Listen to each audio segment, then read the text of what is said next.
Buenas noches, hermanos, Dios les bendiga. Aquí el pastor Dani, listos para traerles el servicio de entre semana, miércoles 13 de mayo. Y qué bendición en esta noche saludarles, esperando que todos estén bien, disfrutando, ¿verdad?, del día, de la familia, y ahora el servicio de estudio bíblico. En esta noche estaré hablando sobre el resultado final del reino, concluyendo, ¿verdad?, la serie de parábolas del reino que el Señor enseñó. Bienvenidos a todos y también a todos aquellos misioneros, hermanos en Cristo y amigos en el ministerio que están sintonizados para escuchar este servicio pregrabado. Y Dios les bendiga a todos. Y vamos a comenzar en esta noche cantando el himno Cristo fiel te quiero ser. Es un himno que no está en el himnario que usamos normalmente, pero sí lo hemos cantado y espero que lo pueda cantar. Las letras estará en la parte de abajo de la pantalla para que usted trate de cantar mientras aquí lo canto yo. Vamos a cantar primera y segunda estrofa del himno Cristo fiel te quiero ser, dame el poder, dame el poder. Todos cantando este precioso himno. Si no lo sabe, lo aprende. Si lo sabe, lo canta y alabemos al Señor. Todos cantando. Cristo fiel te quiero ser, dame el poder, yo contigo quiero andar sin vacilar, en tus pasos quiero seguir cerca de ti, y si encuentro pruebas aquí, dame confianza en ti. Con Jesús yo quiero hablar, solo con Él, paz y gozo yo tendré, al serle fiel, en tus pasos quiero seguir cerca de ti, y si encuentro pruebas aquí, dame confianza en ti. Amén. Precioso este himno, me trae recuerdos de mi infancia, mi adolescencia allá en Puerto Rico, y gracias a Dios por los himnos que han pasado la prueba del tiempo. Bueno, mis queridos hermanos, quisiera pedirles que continúen orando por el siervo del Señor, el hermano Dan Garlick. Hermano Dan Garlick fue diagnosticado con cáncer pancreático más de un año atrás. Le dieron 4 meses de vida, pero obviamente Dios es el que tiene la última palabra. Pero sí, ya médicamente y humanamente hablando, el hermano Garlick ya está fuera del alcance de la medicina, y él ha sido enviado a su casa a pasar sus últimos días con su familia. Toda su familia está con él. Él cada noche pues se acuesta sin saber si va a haber el próximo amanecer. Dios le ha concedido ya varios días, sabiendo que cada día es un precioso regalo que el Señor le da. La familia está un poco cansada, según él escribió en esta mañana, ¿verdad? Pero contentos de que Dios le ha dado un día más al hermano Garlick. Sigamos orando para que Dios haga la obra, sea que Él lo sane, sea que Él se lo va a llevar, que estos días sean días donde Él pueda disfrutar a su familia y también no sufrir tanto de dolor, y que Dios dé consuelo y gracia de lo alto. Damos gracias al Señor que la hermanita Carolina Raquel, la hija de nuestro misionero, el hermano Luis Martínez en Ceiba, Puerto Rico, está mucho mejor y ya está en casa. Y si está ella viendo esta grabación, Dios te bendiga, Raquelita, te amamos y estamos orando por ti. También continúen orando por la hermana Adriana Fuentes, la esposa de nuestro misionero José Luis Fuente en Ecuador. Ha estado sufriendo unos dolores abdominales bastante fuertes, está con medicamento y y obviamente es un poco difícil encontrar hospitales y clínicas que la atienda por causa de la pandemia del coronavirus. Pero oremos para que el Señor le dé salud, ponga su mano sobre ella y discernimiento para el pastor José Luis en cuanto a qué hacer y cómo ayudarla. Les recuerdo, hermanos, que estaremos en la iglesia este domingo para el servicio en vivo a las 11 de la mañana. Gracias a todos los que se sintonizan y gracias, hermanos, por apoyar y por estar ahí y también venir a la iglesia, aquellos que pueden traer sus ofrendas, venir a saludarnos, y gracias a los hermanos que también, aunque no pueden venir, sí observan y se gozan y disfrutan el servicio. Y también queremos dar las gracias a todos por la tremenda ayuda, el sostén, el apoyo que le han dado a la iglesia a través de estos tiempos para hacer llegar sus ofrendas. Gracias al Señor, el Señor ha sido bueno. En ese aspecto hemos podido cumplir con nuestras responsabilidades financieras y también con nuestros misioneros. Continuemos orando para que los misioneros sigan recibiendo el apoyo, el sostén, para que se mantengan en el campo. También les recuerdo que hasta ahora, el 24 de este mes, será el domingo que comenzaremos a tener servicios en la noche. Pero quiero que recuerden que todas estas fechas están sujetas a cambio. Si hay algún cambio, sería que lo extenderíamos una semana más, a lo más 2. Y hay probabilidades de que podamos o que tengamos que mover el servicio del 24 al 31 o del 24 al primer domingo de junio, que viene siendo el 7. No sabemos todavía, simplemente todo depende de cómo están las cosas, porque queremos que todos se protejan, se cuiden. No nos acostumbremos mucho a estar en casa, pero sí anticipando el momento de llegada, que sea que podamos venir y que no tengamos que regresar a un encierre, ¿verdad? Que no tengamos que exponernos al virus, simplemente que podamos continuar aumentando las diferentes actividades de la iglesia con la intención de llegar a la normalidad. Así que les dejaré saber de seguro la semana que viene, les confirmo si es el 24 o si estaremos moviéndolo para 1 o 2 semanas más. Yo les dejo saber. Así que no se olviden que las ofrendas de la iglesia pueden ser dadas por medio del banco, ¿verdad? Por medio de Zelle o PayPal, o por medio de la página web, o usted lo puede traer aquí, ya sea el domingo cuando estamos aquí, o durante la semana en horas de oficina. No tiene ni que entrar, hay un buzón en la puerta para que usted pueda depositar el sobre. Asegúrese de que esté cerrado y desglose lo que ha dado en cuanto a que es diezmo, misiones y así sucesivamente. Pero gracias a todos, hermanos, por ser fieles al Señor. Vamos a cantar un himno más. Es el himno Dulces Promesas son las del Señor. También un himno que no está en nuestro himnario, pero es un himno conocido. Si lo sabe, lo canta. Si no lo sabe, lo aprendemos. Y vamos a alabar al Señor con este precioso himno. Dulces Promesas son las del Señor. Todos en la primera estrofa. Dulces promesas son las del Señor, un mensaje bello de sublime amor. Él sin pecado fue puro en verdad. Cristo el gran ejemplo es de gracia y bondad. Donde Él me guíe, fiel le seguiré. Donde Él me guíe, en sus huellas andaré.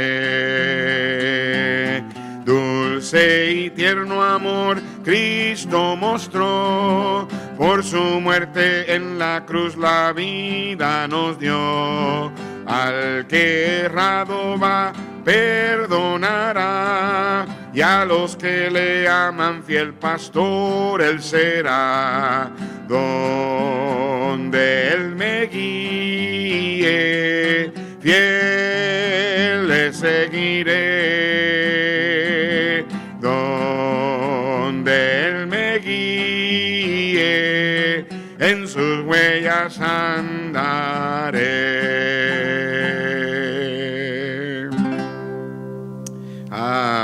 precioso himno, también uno de esos que aprendí en mi infancia y que ha pasado la prueba del tiempo. Vayan en sus Biblias, hermanos, y preparémonos para tener el estudio bíblico de la palabra de Dios. Y estaremos buscando en Mateo el capítulo 13, Mateo capítulo 13, y leeremos versículos 44 al 49. Mateo capítulo 13, versículos del 44 al 49. Y dice así la palabra del Señor, comenzando con el verso 44. Además, el reino de los cielos es semejante a un tesoro escondido en un campo, el cual un hombre halla y lo esconde de nuevo. Y gozoso por ello va y vende todo lo que tiene y compra aquel campo. También el reino de los cielos es semejante a un mercader que busca buenas perlas, que habiendo hallado una perla preciosa, fue y vendió todo lo que tenía y la compró. Asimismo, el reino de los cielos es semejante a una red que echada en el mar recoge de toda clase de peces, y una vez llena, la sacan a la orilla, y sentados recogen lo bueno en cestas, y lo malo echan fuera. Así será el fin del siglo. Saldrán los ángeles y apartarán a los malos de entre los justos. El verso 50 dice, y los echarán en el horno de fuego, allí será el lloro y el crujir de dientes. Padre, bendice en este momento el estudio de tu palabra. Pedimos pues, mi Dios, que nos abra los ojos y nos des entendimiento para conocer los misterios que tú, Señor, optaste por no revelar hasta el tiempo cuando estuviste aquí en la tierra, y por medio de tu palabra nosotros también podemos entender y conocer los misterios del reino. Ayúdanos ahora, oh Dios, porque el conocimiento, Señor, envuelve responsabilidad, y por algo tú nos estás dando entendimiento para esto. Pedimos pues que nos ayudes ahora mientras estudiamos tu palabra. No dejes que nada nos distraiga, que podamos atender y estar atentos, de tal manera que la palabra de Dios llegue hasta nuestro corazón y nos transforme, nos edifique, nos consagre y nos ayude a ser mejores siervos tuyos. En el nombre de Cristo te lo pedimos. Amén y amén. Por varios miércoles ya hemos estado hablando sobre las parábolas del reino. Y voy a repasar un poco para beneficio, ¿verdad?, de entrar en una cadena de pensamientos ya. Y también para beneficio de aquellos que tal vez no han escuchado todos los videos y tal vez este es el primero, darte un trasfondo, una base, un fundamento para entonces enseñar lo que voy a enseñar en esta noche. Mateo 13 contiene lo que la Biblia llama las parábolas del reino. Hemos aprendido que la palabra parábola es una palabra que significa una ilustración terrenal para clarificar, para revelar una verdad espiritual. Cristo usó las parábolas para revelar los misterios del reino. Ahí en Mateo 13, en el versículo 10 dice, entonces, acercándose los discípulos, le dijeron, ¿por qué les hablas por parábolas? Él respondiendo les dijo, porque a vosotros os es dado saber los misterios del reino de los cielos, mas a ellos no les es dado. Luego en el capítulo 13, ahí mismo, en el verso 34, dice la Biblia, todo esto habló Jesús por parábolas a la gente y sin parábolas no les hablaba, para que se cumpliese lo dicho por el profeta cuando dijo, abriré en parábolas mi boca, declararé cosas escondidas desde la fundación del mundo. La palabra misterio ya aprendimos que no es una palabra que significa algo siniestro, sino que en la Biblia la palabra misterio significa secretos sagrados o secretos de Dios, cosas que Dios había optado por no revelar, por mantenerlas escondidas hasta el momento de revelación. Y eso era lo que Cristo estaba haciendo con estas parábolas en Mateo 13. Había llegado el momento de revelar las cosas que Dios había escondido desde antes de la fundación del mundo. Y ahora Él abre los ojos de los oyentes, de los discípulos, para entender lo que el reino de los cielos era, el progreso de ese reino, desde su comienzo hasta su fin. El reino comenzó cuando Juan el Bautista fue llamado por Dios. Unas páginas atrás, en Mateo 3, verso 1, la Biblia nos dice a nosotros de esta manera. Dice la palabra de Dios: en aquellos días vino Juan el Bautista predicando en el desierto de Judea. Está hablando de qué días? Está hablando de los días cuando comenzó Dios a volver a hablar al pueblo. Desde Malaquías hasta Juan el Bautista pasaron 400 años donde Dios no habló. Hubo un silencio de 4 siglos. Ahora Dios va a hablar otra vez y comienza hablando por Juan el Bautista. Está hablando de los días cuando Cristo nació. Está hablando de los días, obviamente, cuando Juan había nacido 6 meses antes de Cristo.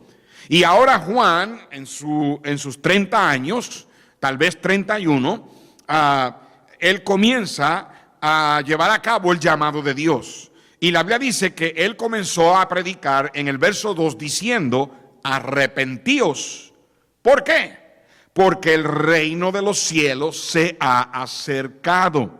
Llegó el comienzo del reino de los cielos. En el capítulo 4 de Mateo, en el verso 17, Cristo continuó lo que Juan comenzó. Juan fue el portavoz que Dios escogió para preparar el camino del Señor, la voz en el desierto. Ahora Cristo, en el capítulo 4, verso 17, dice que desde ese entonces comenzó Jesús a predicar y a decir: arrepentíos. ¿Por qué? Porque el reino de los cielos se ha acercado. Entonces, Cristo, en el capítulo 13 de Mateo, usa estas parábolas para describir el comienzo, el progreso y el resultado o el fin de este reino. Sabemos que comenzó con la predicación, y eso él lo describe en la parábola del sembrador. Ahí en el capítulo 13, versículo 1, aquel día salió Jesús de la casa y se sentó junto al mar. Y se le juntó mucha gente, y entrando él en la barca se sentó, y toda la gente estaba en la playa. Y les habló muchas cosas por parábolas, diciendo: he aquí el sembrador salió a sembrar. Vimos la semana pasada que la parábola del sembrador, en realidad debemos llamarla, o pudiéramos llamarla, la parábola del terreno, porque esta parábola describe los 4 tipos de corazones que van a recibir la predicación del reino. Cristo estaba dando a entender aquí cómo es que el reino iba a comenzar. Y la Biblia dice que el sembrador, quien es el Señor, comenzó a sembrar, y cuando comenzó a sembrar, parte de la semilla cayó junto al camino. Ese es el primer corazón. Es el corazón que recibe la palabra, pero el diablo la arrebata. Las aves, en el versículo 4, dice que vinieron las aves y se la comieron. En el verso 19 dice la Biblia: cuando alguno oye la palabra del reino y no la entiende, viene el malo y arrebata lo que fue sembrado en su corazón. Ese es el que fue sembrado junto al camino. Entonces, el primer terreno es el corazón que recibe la palabra, pero el enemigo rápido saca la semilla para que no haga cabida, para que no germine, para que no dé fruto. El segundo corazón es el que recibe la palabra, dice la Biblia, con gozo. es el que tal vez siente emoción y comienza ¿verdad?, a mostrar que recibió la palabra. Pero la Biblia dice que no tiene raíz, que fue sembrada en pedregales. Y entonces cuando sale el sol, que es el símbolo de la prueba, todo aquel que profesa ser un cristiano va a ser probado. Cuando viene la prueba, no, ¿verdad?, el crecimiento para y la planta se seca porque no tiene raíz, no hay profundidad. Fue una creencia de la boca para afuera. No nos debe sorprender que haya mucha gente que dice que cree. Pero el que dice que cree no necesariamente significa que es salvo. En Juan capítulo 2, en el versículo 23, Juan 2:23, dice la Biblia: estando en Jerusalén en la fiesta de la Pascua, muchos creyeron en su nombre, viendo las señales que hacía. Ve, la gente decía: oh, ese hombre es un hombre de Dios, o ese hombre es el Hijo de Dios. La gente daba a entender que reconocían. El mismo Nicodemo le dijo en el capítulo 3: sabemos que vienes de Dios, porque nadie puede hacer lo que tú haces si Dios no está con él. Obviamente la gente tenía un concepto intelectual, ¿verdad? Reconocían en la mente que Cristo venía de Dios. Pero el verso 24 dice: pero Jesús mismo no se fiaba de ellos, porque conocía a todos. Y no tenía necesidad de que nadie le diese testimonio del hombre, pues él sabía lo que había en el hombre. Entonces, ese segundo corazón representa a la gente que supuestamente dice que creen, pero se secan, no hay raíz. Cuando viene la prueba, cuando viene el momento de que tienen que probar que verdaderamente fueron salvos, no pueden, porque no lo fueron. No hubo raíz, no hubo profundidad. El tercer corazón es el corazón que también recibe la palabra, pero la Biblia dice que cuando se da cuenta de todo lo que tiene que dejar, el placer del mundo, los afanes, dice ya que eso ahoga la semilla, no le impide crecer y dar fruto, y por eso tampoco recibe en su corazón la predicación. Hay mucha gente que quieren el producto, mucha gente que quieren la bendición de ser cristianos, pero no quieren dejar aquellas cosas. Como el muchacho que vino donde el Señor y trató de decirle a Cristo que él era tan bueno que él merecía hacer algo para heredar la vida eterna. Y Cristo le dijo: bueno, pues si tú quieres hacer algo, guarda todos los mandamientos. El muchacho preguntó: ¿cuáles son? Cristo le dijo, y él dijo: oh, yo los he cumplido todos. Entonces Cristo le dijo: pues si quieres ser perfecto, vende todo lo que tienes y dáselo a los pobres y ven y sígueme. Y la Biblia dice que ese muchacho se fue triste porque tenía mucho dinero, no quiso dejarlo. Y hay muchos cristianos, o bueno, llamados cristianos, aquellos que supuestamente confiesan que son cristianos, que en realidad no lo son. Y no lo son porque no están dispuestos a dejar que las cosas de este mundo se vayan de sus vidas. No es fácil. Venir a Cristo, hay que renunciar a ciertas cosas. No estoy diciendo que renunciar a esas cosas determina tu salvación, pero sí estoy diciendo que cuando uno es salvo, sabe que hay cosas que hay que renunciar, y no todo el mundo está dispuesto.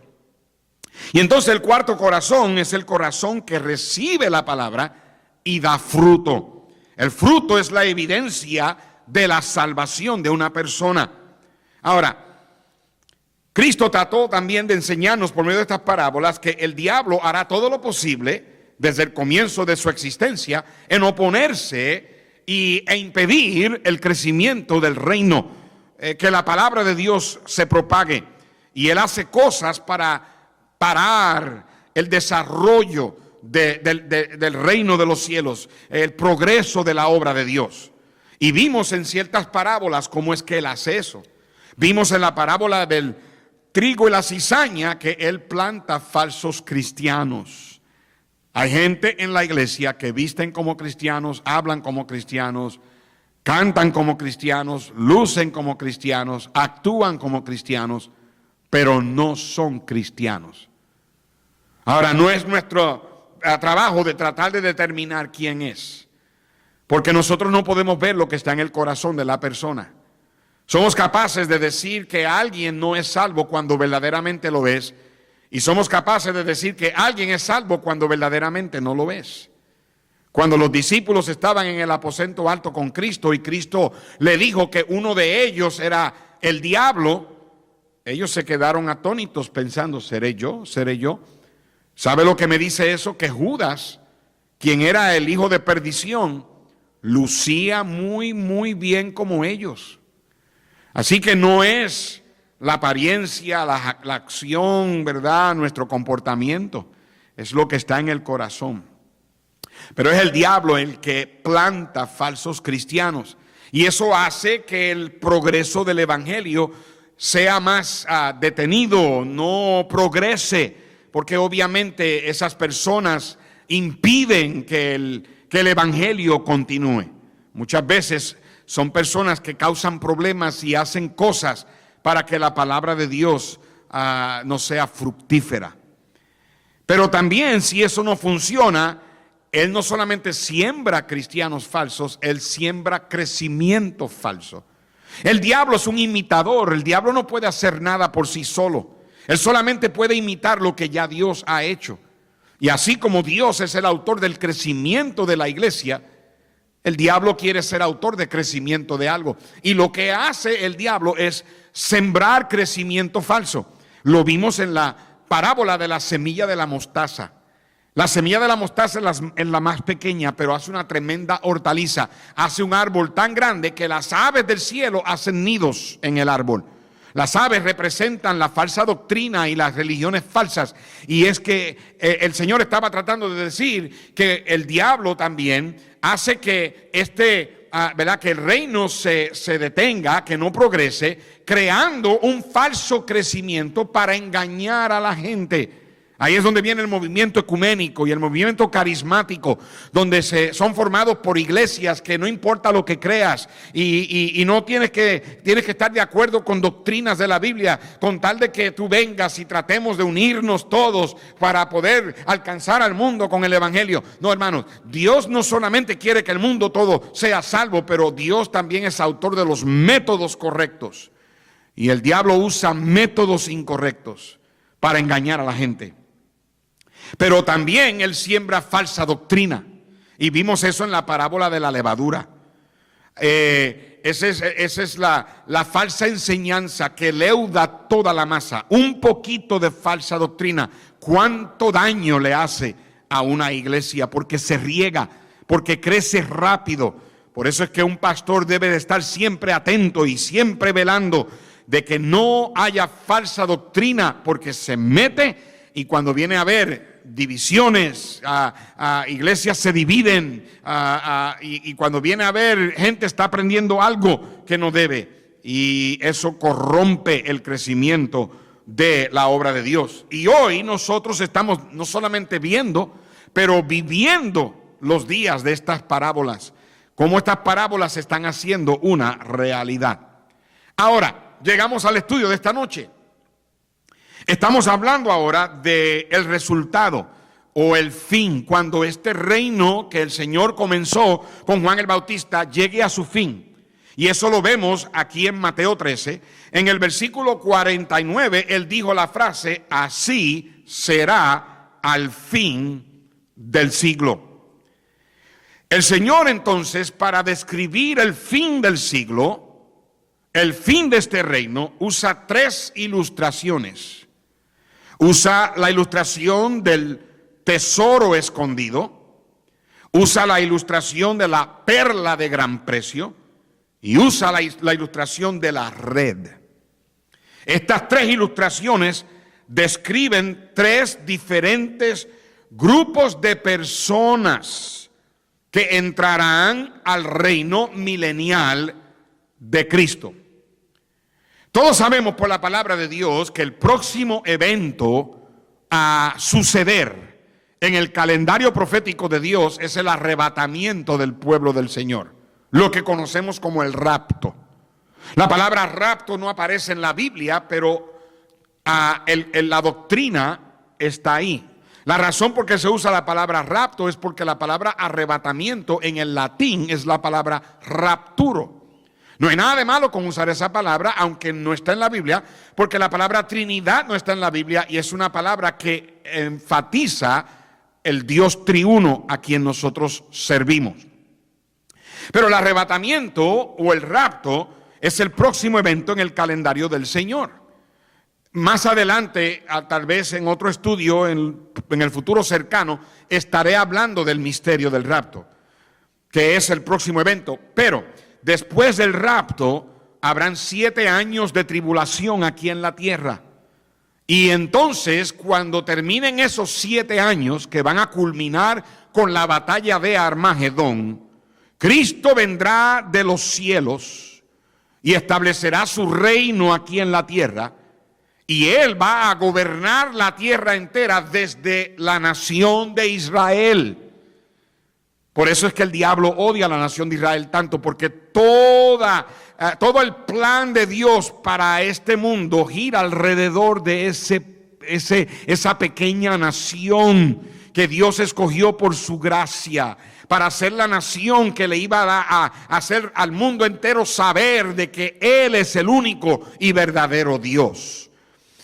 Y entonces, cuando Cristo venga, comenzará lo que la Biblia llama el reino milenial, o un reino de 1000 años de justicia. El diablo será lanzado al abismo, será atado, no podrá engañar a la gente, y la tierra será gobernada por Cristo. Los santos del Señor gobernarán con Él, y por 1000 años Cristo reinará como el emperador mundial desde la nación de Israel, desde la capital de Jerusalén. Este reino va a comenzar con 3 grupos de personas que son descritas o ilustradas por el tesoro escondido, la perla preciosa y la red. El tesoro escondido representa a la nación de Israel.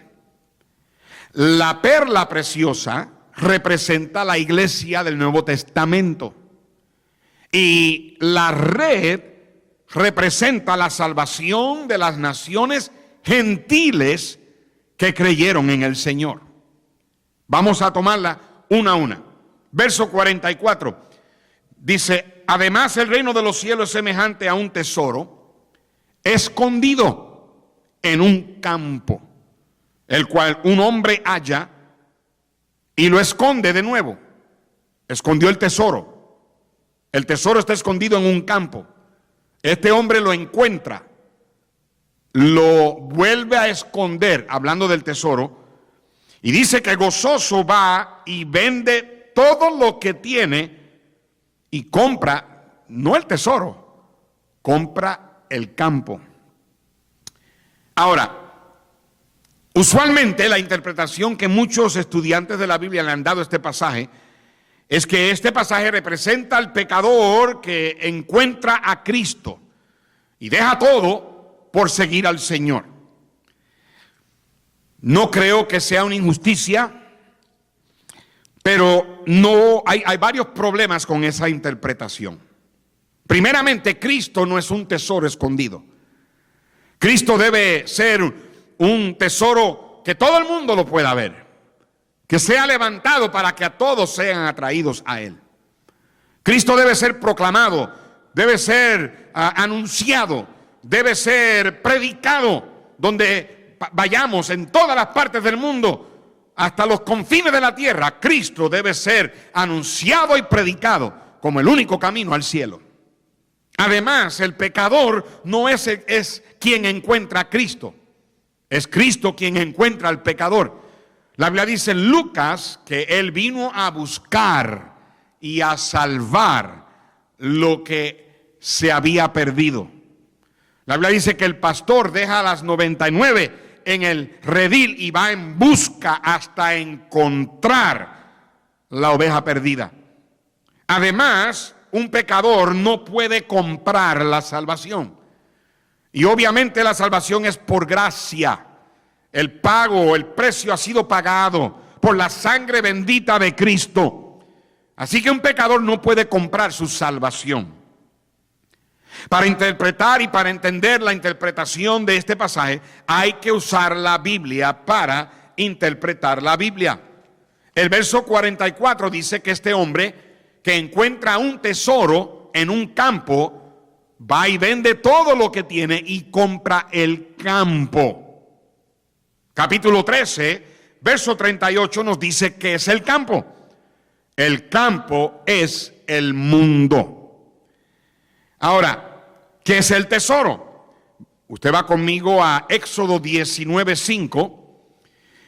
Y en Éxodo capítulo 19, versículo 5 dice: ahora pues, si diereis oído a mi voz y guardareis mi pacto, vosotros seréis mi especial tesoro sobre todos los pueblos, porque mía es toda la tierra. El tesoro aquí es la nación de Israel.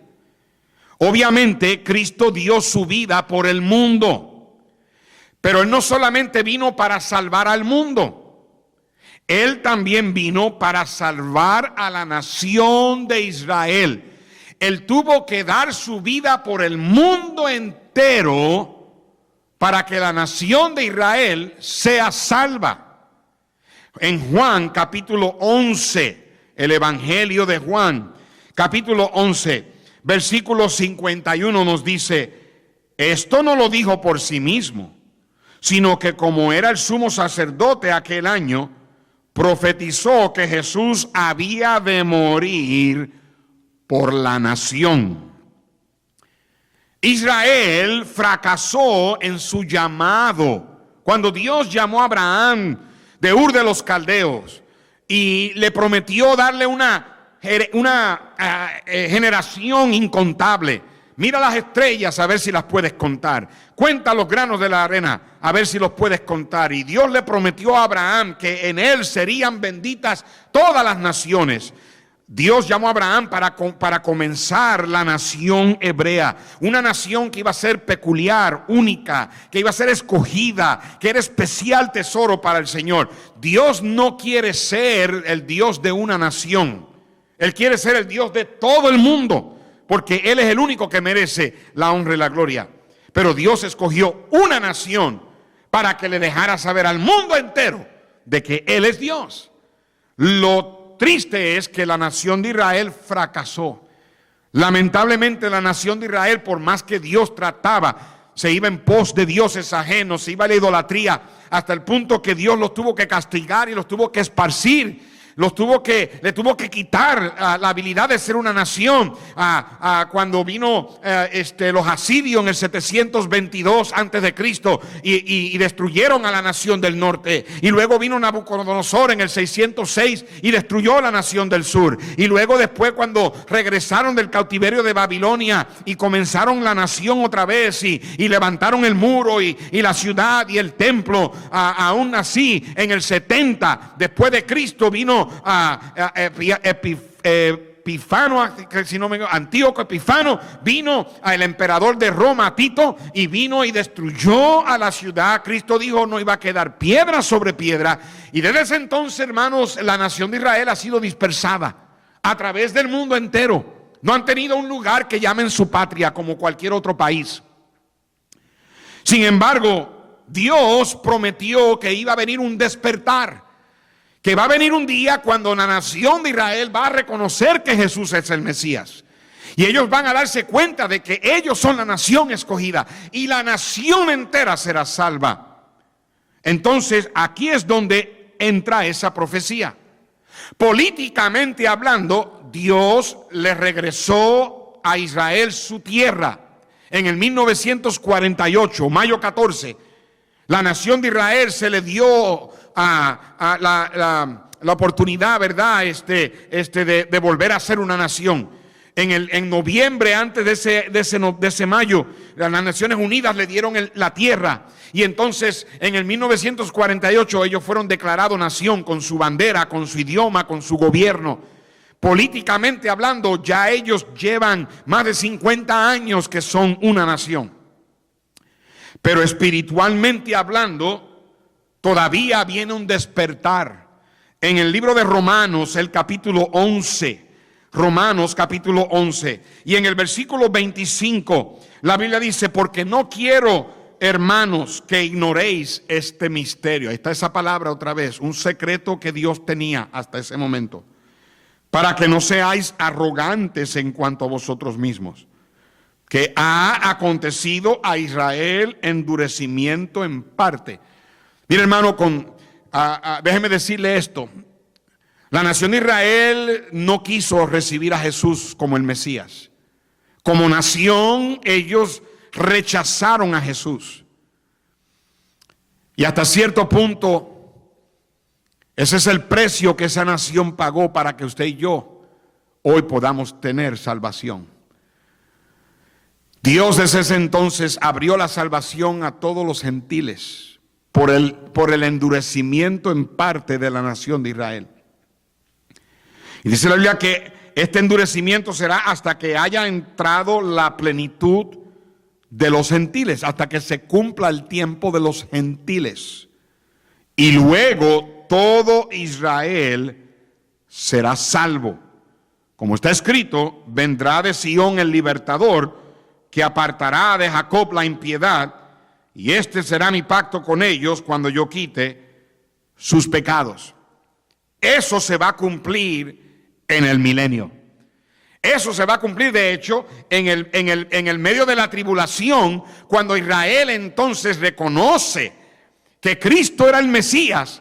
La nación entera será salva. Y cuando termine la gran tribulación con la batalla de Armagedón, al reino milenial de Cristo va a entrar la nación de Israel. Ellos van a ser los que van a componer el gobierno que Cristo va a tener aquí en la tierra. Ese es el tesoro escondido. Está todavía escondido, y Cristo fue el hombre que cuando encontró este tesoro, lo tuvo que esconder otra vez, y llegó el momento cuando el Señor los esparció.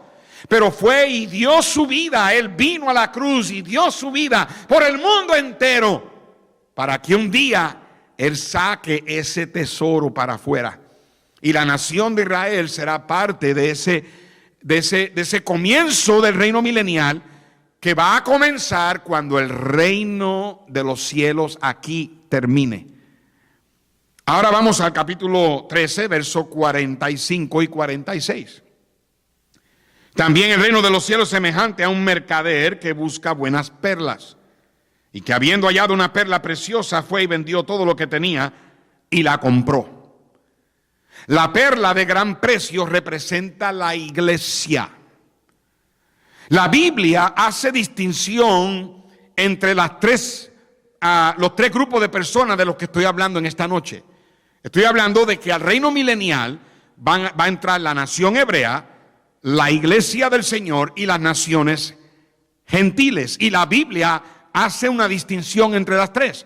En Primera de Corintios, el capítulo 10, y en el versículo 32, Pablo le dijo a los hermanos en Corinto: no seáis tropiezo ni a, número 1, judíos, ni a, número 2, gentiles, ni a, número 3, la iglesia de Dios.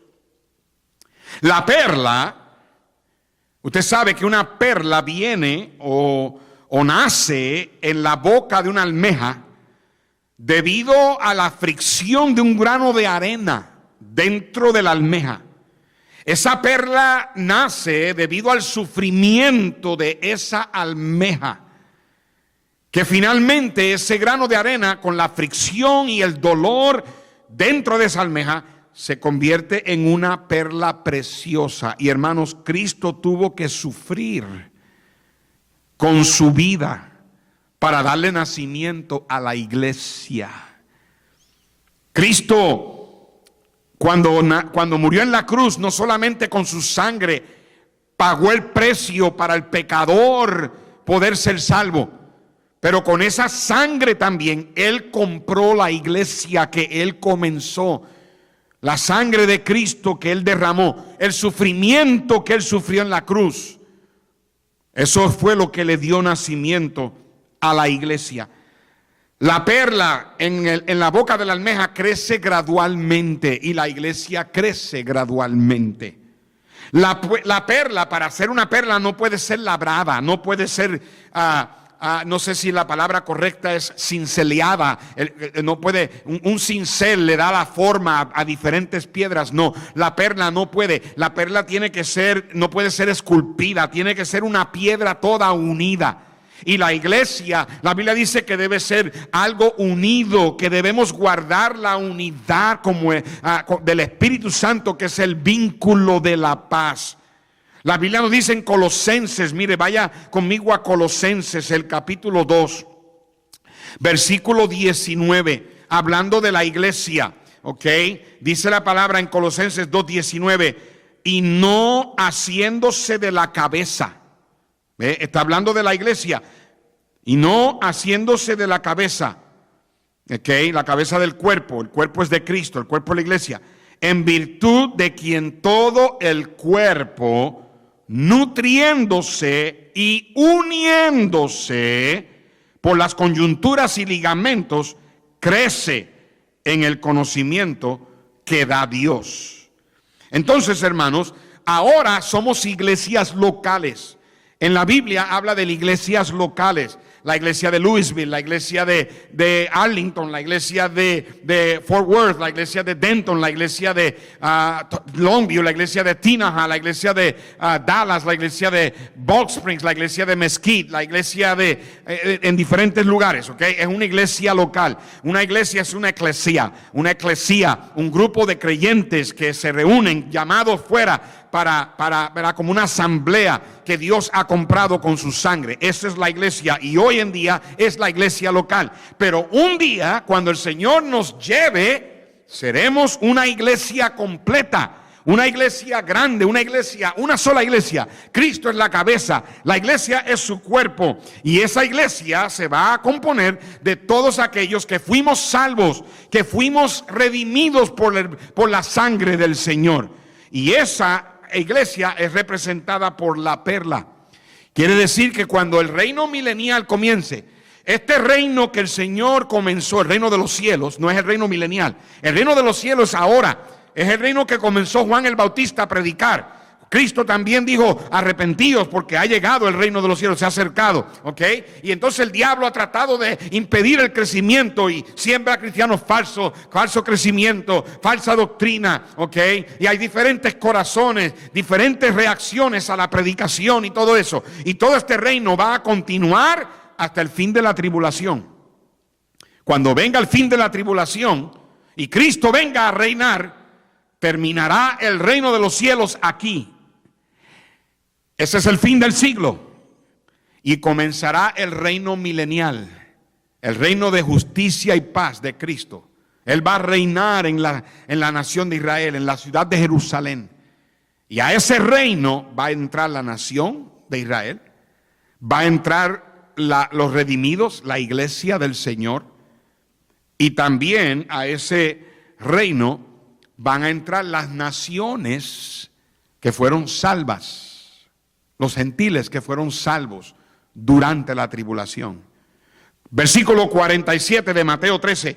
Asimismo el reino de los cielos es semejante a una red que echada en el mar recoge de toda clase de peces. Y una vez llena, la sacan a la orilla y sentados recogen lo bueno en cesta y lo malo echan fuera. Así será el fin del siglo. Saldrán los ángeles y apartarán a los malos de entre los justos y los echarán en el horno de fuego. Allí será el lloro y el crujir de dientes. Mire, hermano, la predicación de la palabra de Dios no convierte al mundo entero, pero es como una red que atrapa a toda clase de peces, buenos y malos. Al fin del siglo, cuando termine la tribulación, cuando la batalla de Armagedón tome lugar y Cristo venga y mate al anticristo con el espíritu de su boca, y entonces termina el reino de los cielos que ha estado en progreso desde Juan el Bautista hasta ese momento, el Señor entonces va a agarrar a todas las naciones gentiles y va a venir el juicio de las naciones. De esto habló Cristo en Mateo 25. Y va a separar, dice a los gentiles salvos de los no salvos, como se separan las ovejas de los cabritos. Y la Biblia dice que a los que pone a la derecha van a entrar en el reino de los cielos, que fueron aquellos que reconocieron a Jesús, naciones que reconocieron que Jesús era el Mesías y protegieron a la nación de Israel. Mientras que acá los de la izquierda, los cabritos, serán aquellos que rechazaron a Jesús como el Mesías y serán echados al infierno. Y al reino milenial entrará no solamente la nación de Israel, no solamente la iglesia, pero todas las naciones que fueron salvas entrarán. Cristo mencionó 2 veces la frase el fin del siglo. En el verso 39 de Mateo 13, el enemigo que la sembró es el diablo, la siega es el fin del siglo. Y en el verso 49, así será el fin del siglo. No está hablando del fin de la iglesia, porque la iglesia todavía no había sido introducida. Cristo la mencionó por primera vez en Mateo 16, aquí estamos en Mateo 13. El fin del siglo aquí se refiere al fin del tiempo de la tribulación. El fin del siglo es el final del reino de los cielos, antes de comenzar el reino milenial, y entonces será cuando Cristo venga por segunda vez aquí a la tierra. Para terminar, es interesante que en el verso 51 Cristo le hace una pregunta a los discípulos. Le pregunta: ¿habéis entendido todas estas cosas? Y ellos respondieron: sí, Señor. Y mire lo que les dijo: por eso, por esta razón, en otras palabras, porque ahora ustedes entienden, todo escriba docto en el reino de los cielos es semejante a un padre de familia que saca de su tesoro cosas nuevas y cosas viejas. Cristo completa esta serie de parábolas del reino explicándole a los discípulos que el entendimiento envuelve responsabilidad. Que el saber estas cosas no es solo para meterlas en la cabeza, es para cumplir con algo. ¿Cuál era la responsabilidad? De eso vamos a hablar el próximo miércoles. No se lo pierdan. Espero que hayan aprendido algo, hermanos. Gracias por haber sintonizado en esta noche. Espero que el estudio haya sido de edificación. Hermanos, estamos viviendo prácticamente los días finales de este reino de los cielos. Por eso es que hay que continuar predicando, hay que continuar llevando la palabra, hay que continuar haciendo la obra de Dios y hay que mantenerse cerca del Señor y dando fruto para el Señor, porque Cristo viene pronto. La semana que viene hablaré de la responsabilidad que conlleva conocer y entender todas estas cosas. Y seamos cristianos que velan, hermanos. Velemos. Cristo dijo que cuando estas cosas comiencen a suceder, que miremos para arriba, porque nuestra redención está cerca. Hermanos, Dios les bendiga, les amo, oro por ustedes. Siempre le pido a Dios que los ayude, que los cuide, que los mantenga cerca de Él. Mantengámonos unidos aún a la distancia. No dejemos que nada nos separe, que nada nos divida. Y vamos a orar para que el Señor nos ayude a regresar pronto a nuestra iglesia y estar juntos en armonías como debe ser. Dios les bendiga, pasen buenas noches y recuerden, seamos buenos con todos, porque todos lo estamos teniendo difícil. Buenas noches.